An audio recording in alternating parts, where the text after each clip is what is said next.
এমন এক ঘটনা ঘটছে যা এখন আমার বলতেও লজ্জাজনক। কিভাবে বলবো আমি নিজের ভাষায় বুঝতে পারতেছি না। আমার প্রতিষ্ঠানে আমার আসতেও এখন লজ্জাজনক। কোনো শিক্ষক যদি কোনো ছাত্রের হাত থেকে এভাবে নির্যাতিত হয়, অত্যাচার শিকার হয়, মার ঘুষি চর থাপ্পড় এসব খায়, তাহলে ওই শিক্ষকের মনে করেন সমাজে মুখ দেখানোর মতো ক্ষমতা থাকে না। আজকে আমি তারই একজন শিকার। আগামীকালকে একটা এমন ঘটনা ঘটছিল। গতকালকে সেই ছেলেটা আমার কাছে পড়তো, আরো 3 জন আমার সাথে একসাথে পড়তো।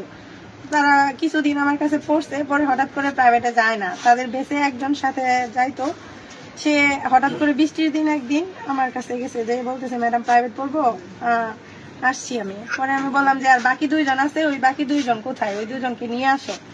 ওই বাকি 2 জন ছাড়া তো এইভাবে পড়ানো যায় না, অনেক কষ্ট হয়ে যায় একা একা পড়াইতে। তো ছেলে বললো স্যার ম্যাডাম মেহেদি আসে না তো, দপ্তরির ছেলে, ম্যাডাম আপনি একটু তারে ফোন দেন, ফোন দিয়ে আপনি একটু জিজ্ঞেস করেন যে কেন আসে না।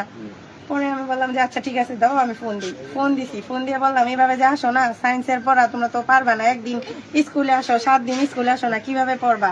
যদি পরীক্ষায় ফেল করো তাহলে কিন্তু আমি পাশ করাই দিতে পারবো না। তোমার আব্বা হাজার রিকোয়েস্ট করেও যদি যে আমার ছেলেটারে পাশ করাই দিন, আমি কিন্তু তোমার পাশ করাই দিব না। তারপরে উত্তরে সে আমার জবাব দিল, ম্যাডাম আপনি কেমন ক্ষমতা আপনি আমার ফেল করাই দেওয়ার, আপনি করায়েন। আমি এটা শুই না, তখন আমার খুব খারাপ লাগছে, একটু মনে কষ্ট পাইছি।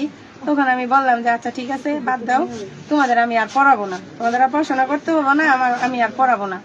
এই বিষয়টা নিয়ে আমি আর স্কুলের হেড স্যারও বলি নাই, কোনো টিচারদের কারো সাথে শেয়ার করি নাই, যে থাক বাচ্চা মানুষ বলছেই তো ওদের আমি পড়াবো না, ওরা যদি ভালোভাবে পড়াশোনা না করে তাহলে আমার করার কিছু নাই, থাক। এটা নিয়ে সেই স্কুলে এসে বিভিন্ন ছেলে মেয়েদের সাথে আমার নামে বদনাম গায়, যে ম্যাডামে ভালো করে পড়াইতে পারে না, এই জন্য ম্যাডামের কাছে আমরা পড়া বাদ দিছি। তো এই যাদের কাছে বলছে সেই ছেলেমেয়েরা আমার মাঠে এসে অনেকগুলো আমার বলছে। তখন আমার খারাপ লাগছে, তখন আমি ছেলেটারে ডাক দিয়া যে মেহেদি শোনো, তুমি আমাকে এইসব কথা বলো কেন? একটা ম্যাডামের কাছে তোমার পড়তে নাই ভালো লাগতে পারে, পড়বা না, ভালো কথা, পড়াশোনা করবা না, তাই বলে তুমি ম্যাডামের নামে এইসব বাজে বাজে কথা বদনাম করবা, এগুলো তো ঠিক না। তো বললাম ওখানে ক্লাস 10-এর স্টুডেন্ট 2 জন, রাহাত আর খালিদ, ওরা 2 জন ওইখানে উপস্থিত ছিল। তারা তার কথাটা শুই না, মানে রাহাত আর খালিদ তার চাচাতো ভাই বাস স্ট্যান্ডের, আমি চিনিও না তাদের কাছে শেয়ার করছে যে আমাদের ক্লাসের ছোট ভাইরা যদি এরকম করে তাহলে কেমনে, আমাদের কথাও তো শুনে না, স্কুলে স্যার ম্যাডামদের সাথেও বেয়াদবি করে।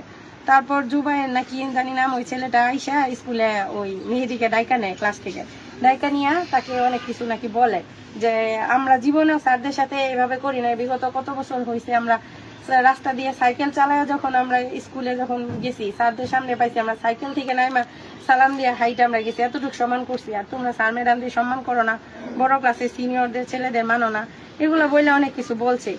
তখন হঠাৎ আমি বারান্দায় আসছিলাম দাঁড়ায়া, তখন বাংলা ম্যাডাম আর রোকেয়া ম্যাডাম, সমাজ ম্যাডাম, আমাদের 2টা ম্যাডাম আছে, উনি আমাকে বলতেছে হঠাৎ যায় যে ম্যাডাম বাস স্ট্যান্ডের ছেলে মেয়েদের সাথে বিচার দেওয়া এটা তো ঠিক হয় না, এটা আপনার কাজটা, আর আপনি নাকি সব স্কুলের স্টুডেন্টদের বলছেন যে আমার কাছে প্রাইভেট পড়লে তোদের আমি নাম্বার দিব, আমার কাছে প্রাইভেট না পড়লে আমি তোমার নাম্বার দিব না।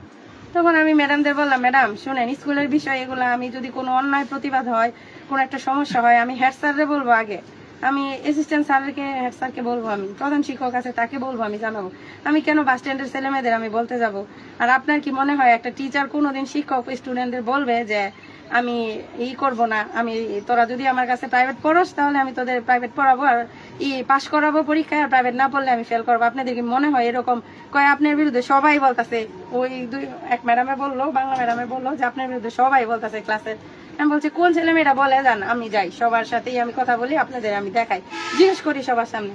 তো এখানে আমাদের এই ক্লাসে 9ম শ্রেণীতে আমাদের সিনিয়র শিক্ষক আনিচ্ছার ধর্ম ক্লাস নিচ্ছিল তখন। তো আমার সাথে রোকেয়া ম্যাডাম আর পারভিন ম্যাডাম আসছিল। আসার পরে তো ক্লাসে আসার পরে আমি 9ম শ্রেণীর সব শিক্ষার্থীদের ওই ম্যাডামদের স্যারদের সামনে জিজ্ঞেস করছি যে তোমাদের কি আমি কখনো বলছি যে আমার কাছে প্রাইভেট পড়লে তোমাদের আমি পাশ করাবো পরীক্ষায়, প্রাইভেট না পড়লে পাশ করাবো না? 9ম শ্রেণীর ছাত্রছাত্রীরা বলে না ম্যাডাম, কেউ একটা ছেলে মেয়েও বলতে পারে নাই যে না ম্যাডাম আপনি তো আমাদের সাথে এরকম ভাবে কোনোদিন কথা বলেন, এগুলো বলেনি নাই। তখন ওই দপ্তরির ছেলে মেহেদি হাত তুলে দাঁড়াইছে। আমি বলছি হাত তুলে দাঁড়াইছে, তুমি কি বলবা?